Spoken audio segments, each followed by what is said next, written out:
Selamat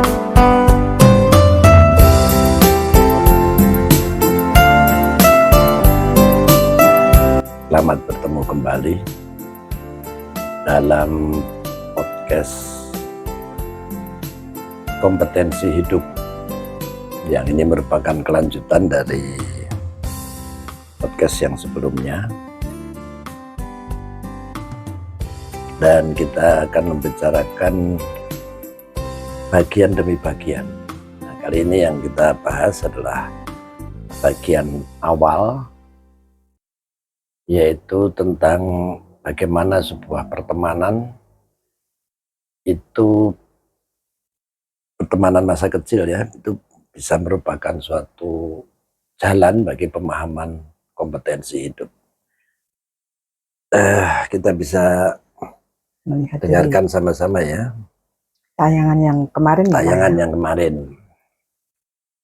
Masalah tentang kehidupan di dalam Cah Angon ini tadi, sampai dalam menggapai kehidupan yang dilakukannya pada saat dari kecil hingga sampai dewasanya.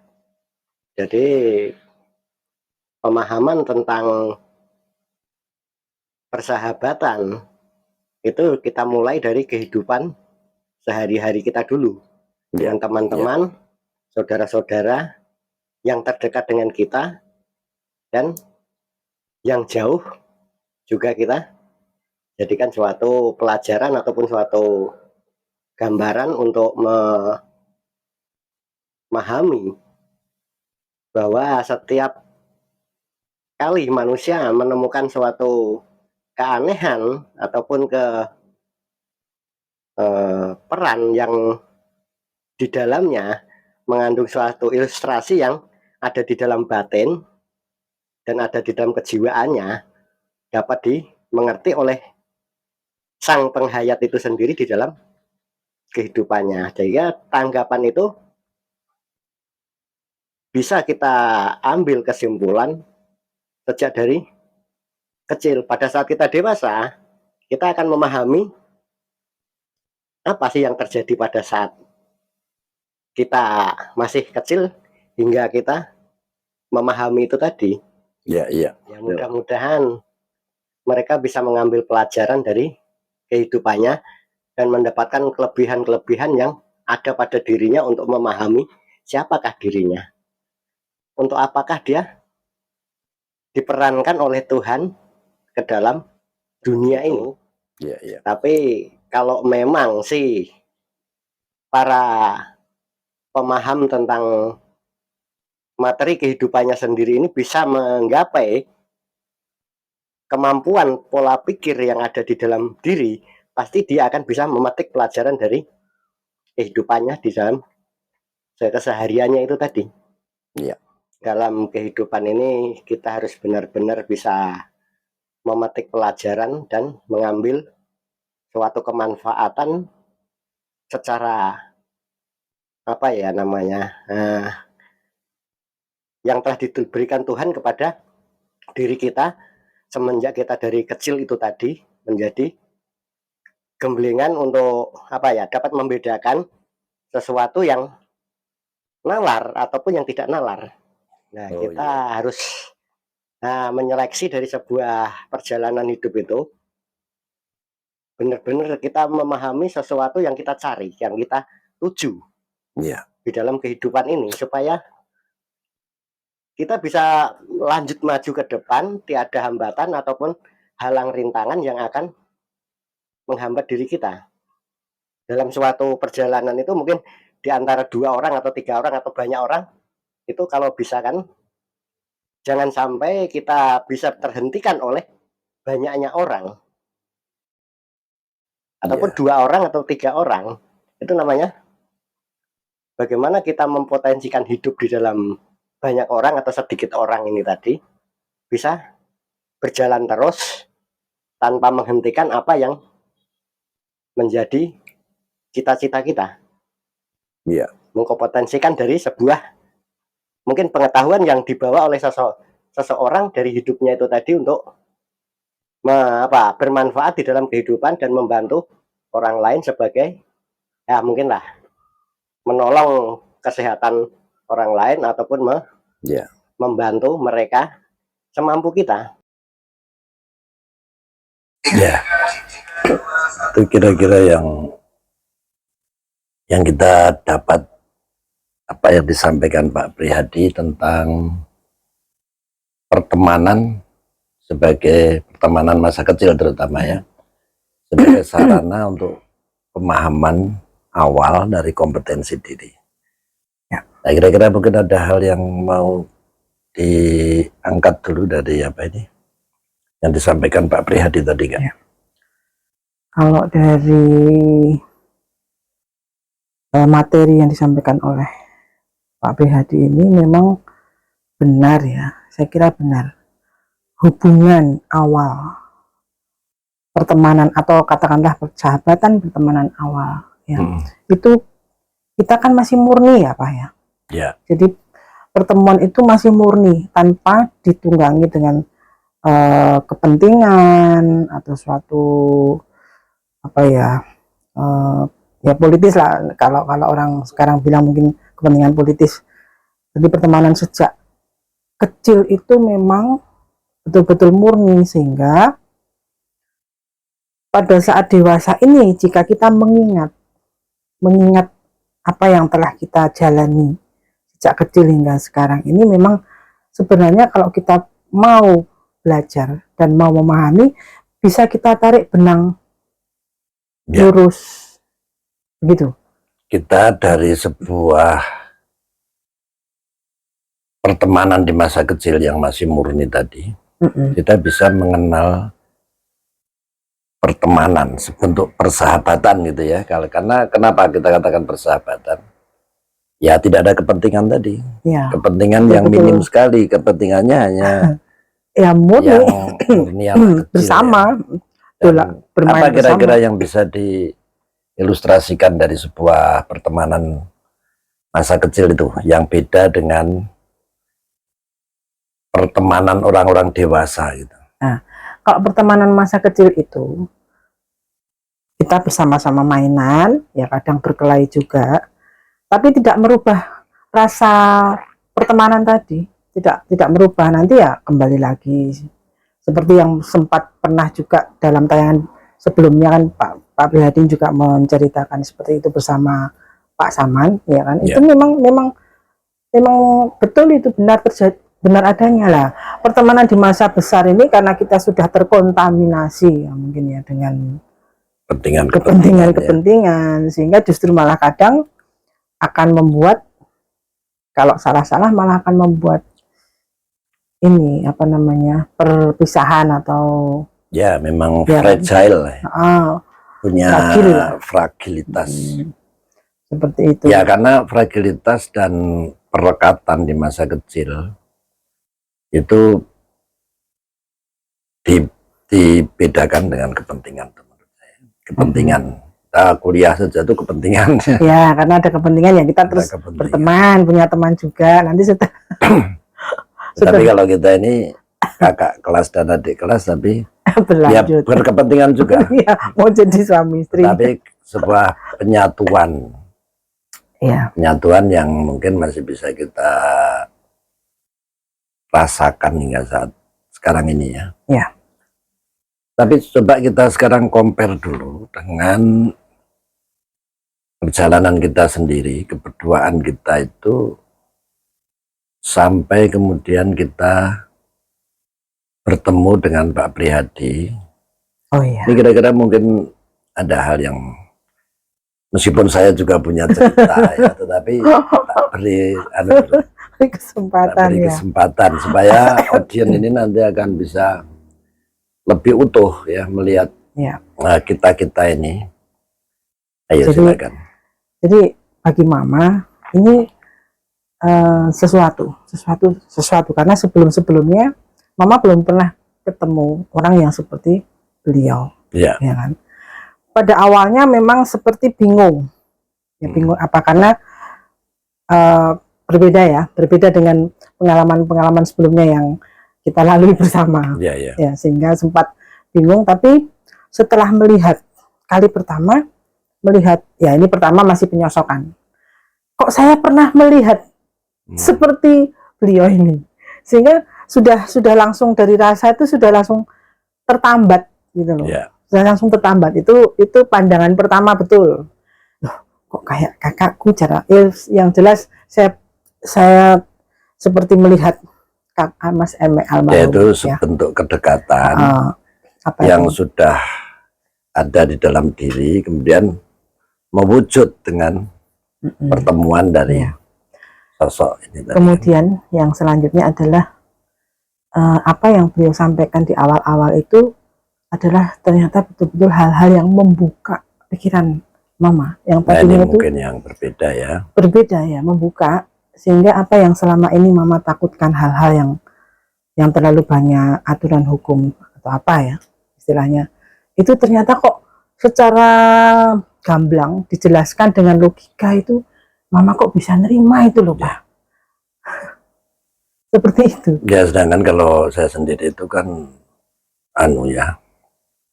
punya sejarah dan termasuk warisan semacam apa ya, maksud saya dididik itu untuk memberi tempat yang tinggi bagi logika. Nah, inilah yang kemudian pertemuan dengan Pak Prihadi itu bagaikan menjawab pertanyaan-pertanyaan mendasar dalam kehidupan. Nah, kalau kita kemudian ya mungkin nanti bisa kita ceritakan lagi ya hal-hal apa yang merupakan sejarah kehidupan kita. Tetapi ini adalah semacam sharing catatan perjalanan kehidupan itu kan semua punya ya. Iya, dan bebas.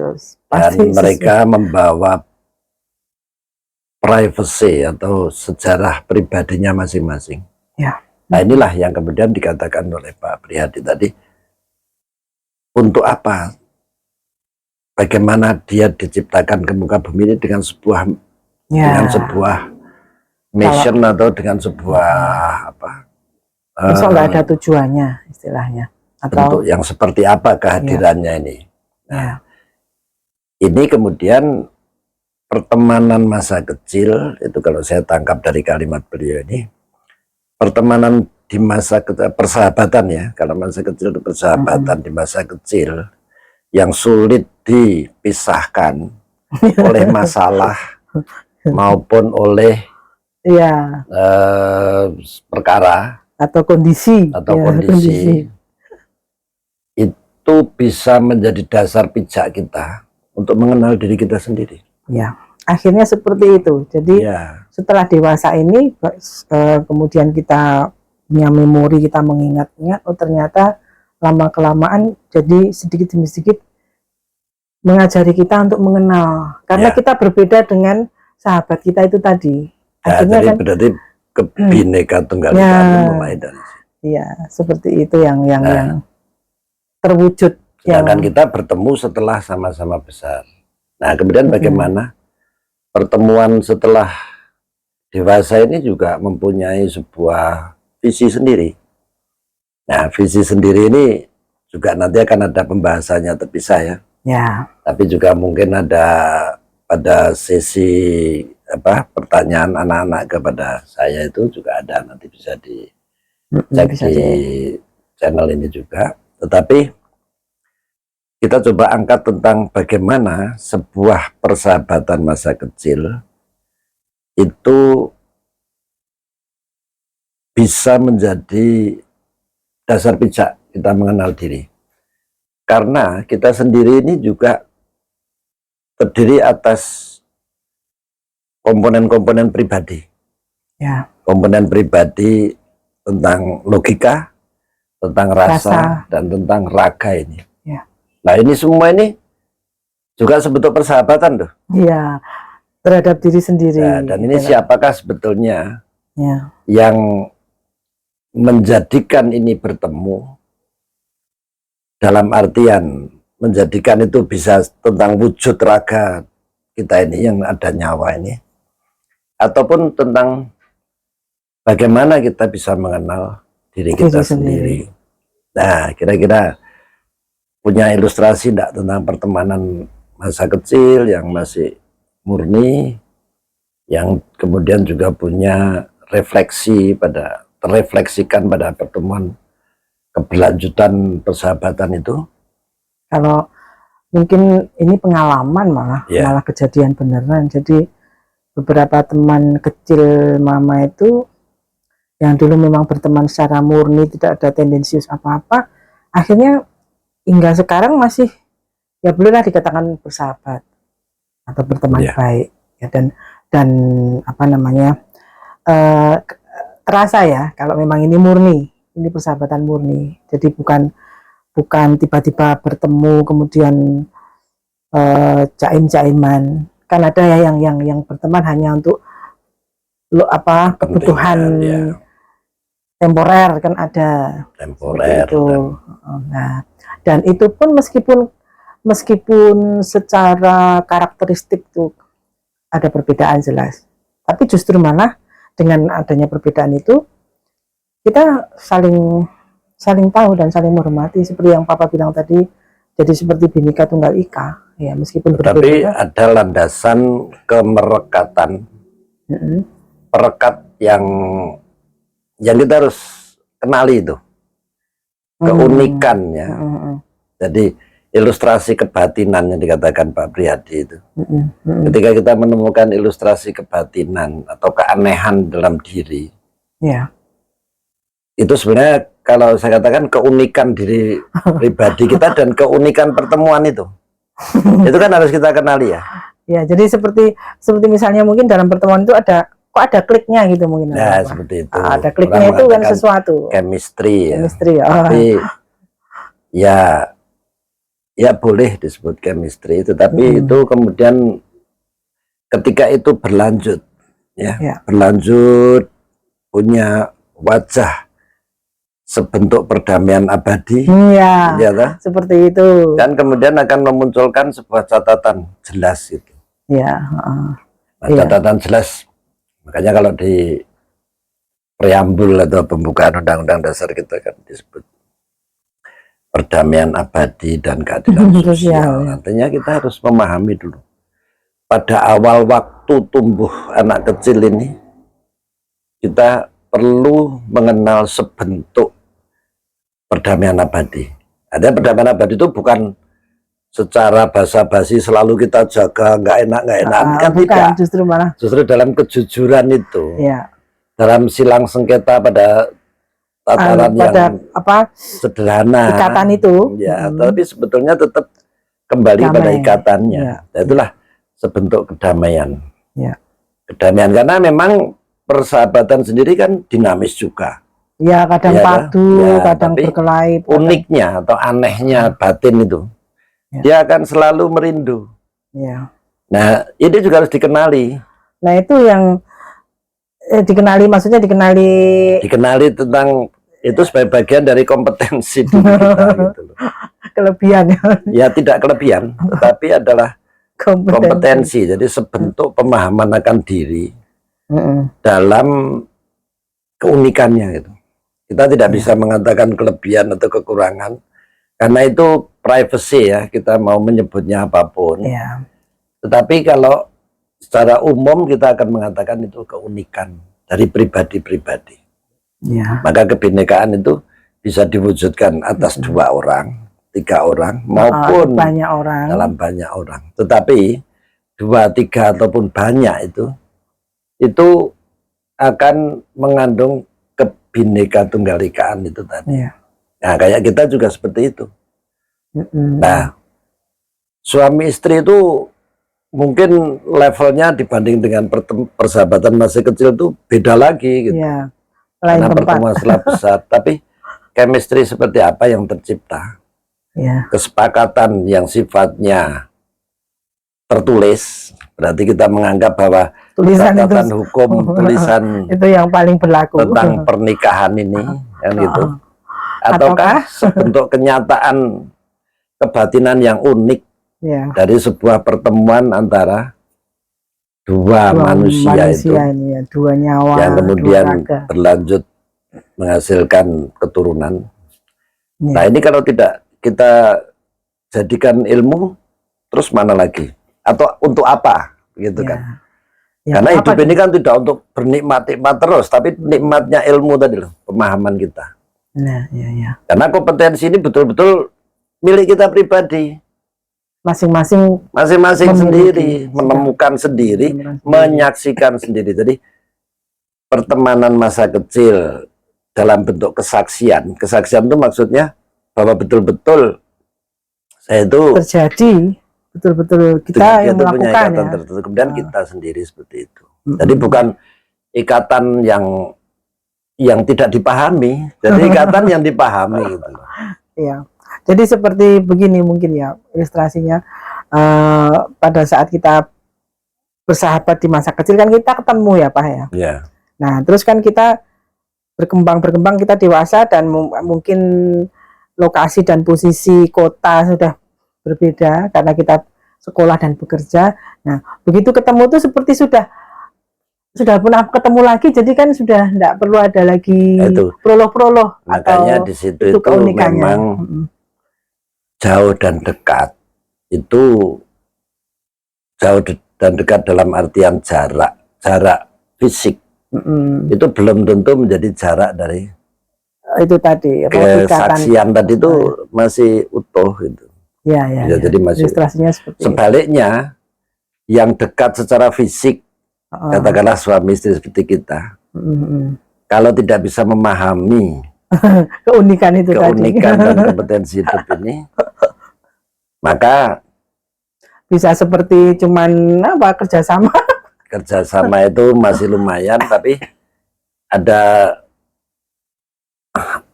ibaratnya musuh dalam selimut itu. Jadi kan musuh dalam selimut ya. Seperti itu bisa juga. Iya. Terjadi di antara pertemuan manusia. Itu namanya gagal pemahaman itu. Ya meskipun apapun kita akan belajar dari hiruk pikuk kehidupan manusia yang ya kadang-kadang mengejar dari apa-apa yang ditargetkan oleh para manusia di muka bumi ini dalam yang disebut mereka pencapaian-pencapaian, tapi pencapaian yang sifatnya kita miliki sendiri sebagai bekal berikutnya untuk selalu kita wujudkan dengan itu. Pengenalan terhadap diri sendiri, pengenalan terhadap kompetensi yang ada ini tadi. Betulkah sudah kita mengerti? Padahal itu yang betul-betul menjadi pijakan bagi perjalanan hidup ini. Iya toh? Sehingga hidup ini akan terasa sebagai suatu kenyataan daripada hidup, atau kalau disebut kesejatian daripada hidup. Nah itu tadi yang Bapak bilang kenyataan itu. Jadi menurut Mama nih, selama kita mengenal beliau Pak Prihadi ini, memang yang ada adalah kenyataan. Jadi tidak pernah beliau menyampaikan hal-hal yang kita pusing untuk menerjemahkan, pusing untuk berkhayal. Saya kira tidak pernah, karena beliau menyampaikan dengan jelas, meskipun di dalamnya itu sebenarnya ada arti sastra yang lebih dalam lagi, tapi paling tidak pada saat pertama menerima penjelasan itu jelas adanya dan gamblang kalau menurut Mama ya. Sehingga ya kalau tentang itu, karena beliau betul-betul sepanjang hidupnya itu adalah yang ya kalau bagi kita sendiri yang bisa membuat kita mengerti atau memahami tentang kompetensi kita sendiri-sendiri. Ya. Itulah hidup. Orang yang paham tentang kesejatian hidup itu, dia sebetulnya orang yang layak kita mintai petunjuknya sebagai apa? Cara kita untuk menemukan kompetensi hidup kita sendiri. Dan nyata adanya. Dan nyata. Nah, hidup ini nyata kok. Iya. Dari hidup dan kenyataan yang tercipta dari hidup ini bisa kita pahami enggak kronologinya? Ya. Kan di situ. Kalau kita tidak memahami, maka kita juga membawa hidup tapi tidak memahami hidup. Nah, ini bukan hal yang mudah. Harus selalu di atas sebuah keinginan kita sendiri untuk mengenal diri kita. Iya toh? Tidak bisa dong. Itu diciptakan dari mengenal suatu arahan dari orang lain. Arahan dari pihak lain, bisakah? Padahal Tuhan menciptakan kita secara privacy, secara unik dan sudah lengkap ya Kak. Jadi memang benar kita harus memahami sendiri, tapi memang harus ada yang memantik atau memberi. Ya ini orang yang mengerti kesejatian hidup. Itu yang perlu kita. Ini adalah orang yang kita perlu mendapatkan penjelasan. Ya. Penjelasan itu artinya dari tutur, dari pertemuan, dari penglihatan, dari kebersamaan. Kemudian kita akan juga mengimplementasikan dalam diri kita. Dalam hal yang serupa itu. Karena ini akan menjadi jawaban bagi kehidupan dan hidup itu sendiri. Hidup dalam artian hidup yang dengan segala kompetensinya. Kehidupan dalam hidup. Nah memang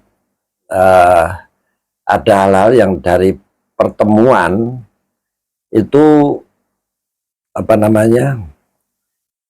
akan didalami banyak hal memang di situ. Ya toh.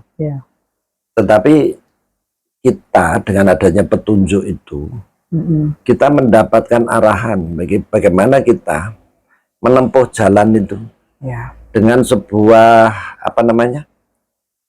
tujuan yang jelas. Dan istilahnya kan kita tidak lalu mengikuti sosoknya toh. Nah kalau sosoknya itu kan pemahaman ada dalam sosok. Kok mendapatkan saya itu kan mendapatkan dua sosok dan karakter dan kompetensi saya juga. Iya kan seperti itu jadinya. Nah oleh karena itu ya tidak mungkin kita tidak menempuh jalan untuk bertemu. Oh iya harus kan? ada kita harus bertemu dan kemudian pertemuan itu untuk apa? Ya untuk mengkompetensikan diri kita sendiri. Karena sang pemegang ilmu inilah tempat kita bisa mengunduh atau mendapatkan apa-apa yang dibutuhkan bagi kompetensi hidup kita, kan begitu ya?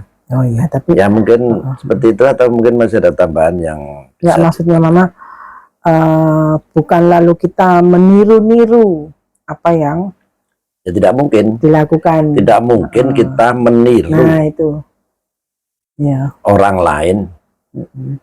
Maka mengunduh itu artinya kita mengikuti dengan seksama sesuai dengan keadaan diri. Kemudian setelah mengikuti dengan seksama dengan tanpa melakukan suatu perdebatan karena turunnya ilmu itu kan tidak lewat perdebatan-perdebatan ataupun penolakan apalagi. Atau penolakan apalagi. Nah, kita kemudian akan mendapatkan itu jawaban bagi kebutuhan-kebutuhan kompetensi hidup kita sendiri. Bukankah itu yang selalu kita tuju pada tahapan usia manapun? Karena menuntut ilmu itu kan dari ayunan sampai liang lahat. Toh. Jadi sebetulnya disitulah kita punya kesempatan dan kalau seperti yang telah saya perankan ini kan selalu saja saya tuh ingin mendapatkan kejelasan dari satu hal dan itu ternyata dinamikanya begitu kalau disebut itu menyenangkan. Menyenangkan itu maksudnya menumbuhkan kesaksian-kesaksian ini itu telah menjadikan hidup itu bisa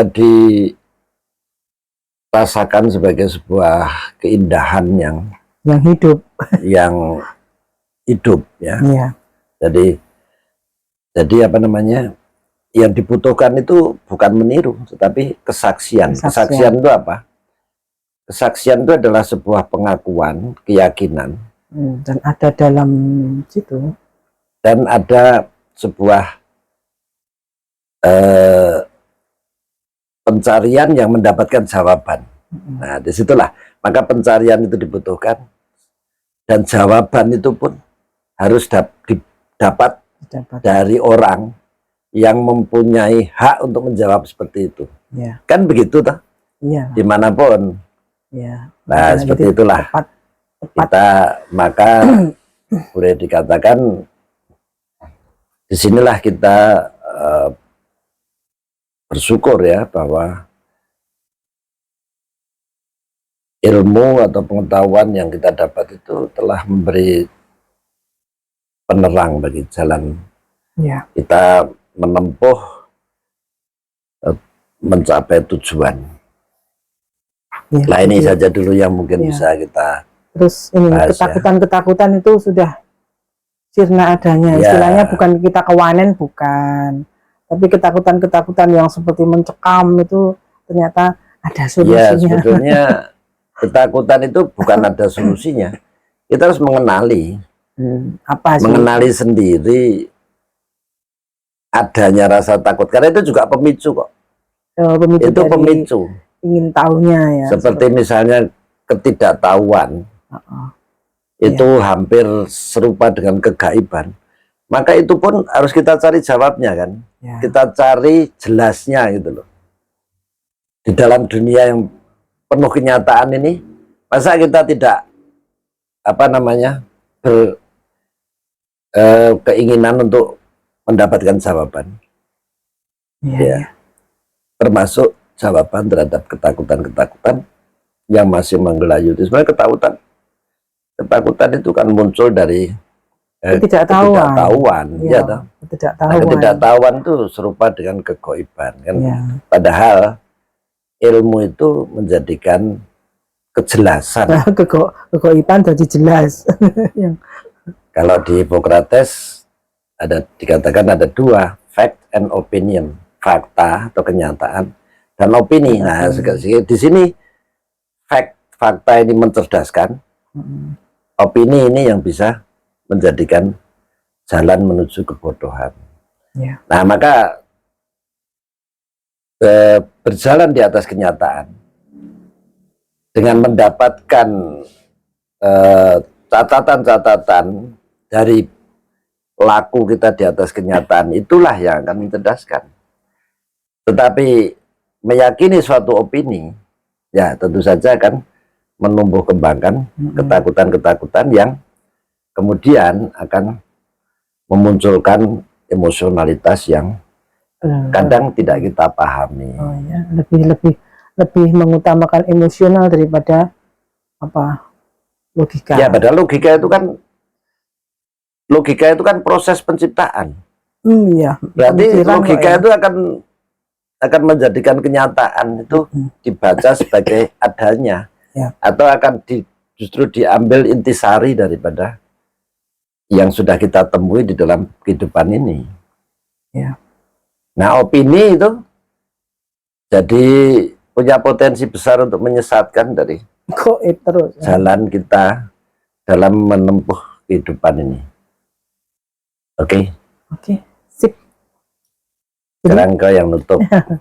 Jangan lupa subscribe ya. Oh iya, para penikmat channel Kompetensi Hidup, mungkin pembicaraan kami sampai sebatas ini dulu karena nanti akan berlanjut ya Pak. Ya, setiap bagiannya kita bahas. Tapi jangan lupa like dan subscribe. Dan juga komen boleh. Oh, komen supaya boleh. Menjadi menambah wawasan gitu ya, jadi dialogis pertemuan ini. Jadi begitu buat anak-anakku yang di Jogja, ikuti terus ya nak ya, dan apa yang sudah diberikan oleh bapakmu ini itu memang perlu dipahami ya. Begitu. Ya, tentu semua kita harus belajar dan belajar Ya. sepanjang Siap, teman. Papa. Oke. Terima kasih. Selamat malam.